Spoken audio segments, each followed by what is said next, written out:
যদি লোকসভা আসনের ফলাফলের নিরিখে দেখি, এবং আবার আজকের যে ট্রেন্ড তুমি বললে সেই ট্রেন্ডটা জানতে চাইবো আরো একবার, যেহেতু মানুষ এখন গণনার দিকেই তাকিয়ে রয়েছেন।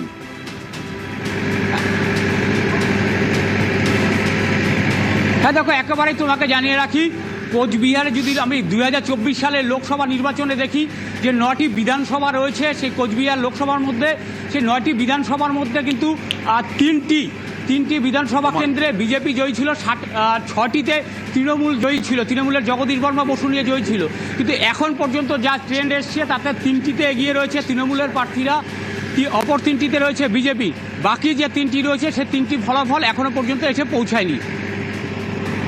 কাছ থেকে জানলাম কোচবিহারের পরিস্থিতি, গণনার রায়গঞ্জে উত্তেজনা ছিল, রায়গঞ্জের পরিস্থিতি আমরা আবারও জানবো, কারণ গণনা টেবিলে বচসা, গণনা টেবিলে উত্তেজনা, কারণ পোস্টাল ব্যালট ঠিকভাবে গোনা হচ্ছে না এই রকম অভিযোগ ছিল। এই পরিস্থিতিতে এখন বাংলার 293টা আসনে ভোট গণনা চলছে, রাজ্যের 77টা কাউন্টিং সেন্টারে ভোট গণনা। লিপিকার কাছে যাব, যে বারবার ধর্মীয় মেরুকরণের কথা বলা হচ্ছে। ধর্মীয় মেরুকরণে তো আমরা বাংলার রাজনীতিতে 2011-র পরে বা 14-র পরে বিশেষ করে এই ধর্মীয় মেরুকরণের রাজনীতিটা আমরা বেশি করে দেখতে পাচ্ছি, এবং এবার তো একেবারে হিন্দু মুসলিম উল্লেখ করে নির্বাচন হয়েছে। প্রথমত যেটা বললাম যে বাইনারি পলিটিক্সটা ওয়েস্ট বেঙ্গলে এভাবে চলতে পারে না, চলবে না।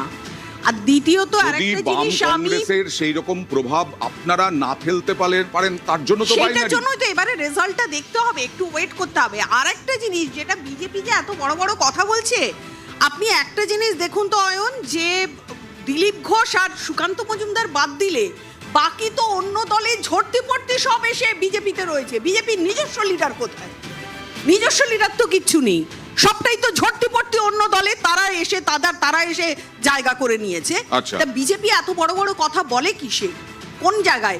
আজকে স্মৃতি ইরানি মনে আছে 5 টাকা না 10 টাকা গ্যাসের দাম বেড়েছিল, স্মৃতি ইরানি রাস্তায় শুয়ে পড়েছিল। আজকে গ্যাসের দাম এমন যে রাস্তার পাইস হোটেলগুলোতে ওয়েস্ট বেঙ্গলের সাধারণ মধ্যবিত্ত নিম্নবিত্ত মানুষজনরা খায়, তারা আর খেতে পাবে না।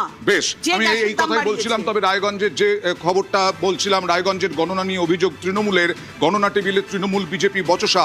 সরাসরি চলে যাব, কথা বলবো মুক্তার সঙ্গে। মুক্তা, এখন কি পরিস্থিতি? দেখো অয়নদা, এই যে রায়গঞ্জ বিধানসভার যে ভোট কেন্দ্র রয়েছে বা গণনা কেন্দ্র, সেখানে বিজেপি এবং তৃণমূলের প্রবল উত্তেজনার সৃষ্টি এবং তাদের দাবি, তারা এই গণনাকে মানছে না। এবং তৃণমূল প্রার্থী যে কৃষ্ণকল্যাণ রয়েছেন, তিনি পরিষ্কার অভিযোগ জানিয়ে দিয়েছেন যে ইভিএম বা ভিভিপ্যাট, মানে এখনো কি গণনা শুরু হয়নি?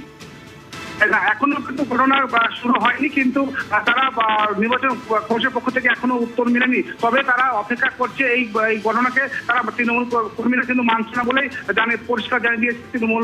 মানে এখনো পোস্টাল ব্যালট বা ইভিএম কিচ্ছু খোলা হয়নি? না, প্রথমে যখন পোস্টাল ব্যালট খোলা হয় সেখানে গণনা শুরু হয়েছিল, কিন্তু যখন ইভিএম এর ক্ষেত্রে যখন গণনা করতে যায়, সেখানেই দেখে যে ইভিএম এর সেই চার্জ রয়েছে 90%-এর উপরে, তখনই তাদের সন্দেহ হয়। এটাকে কেন্দ্র করে গন্ডগোল হয়, কিন্তু পরিস্থিতি অনেকটাই শান্ত হয়েছে। এখনো পর্যন্ত তাদের দাবি এই ভোট গণনাকে তারা মানছে না বলেই এখনো তারা অনড় হয়ে আছে। ওকে, আবারও আলোচনায় চলে যাই আমি কৌস্তবের কাছে।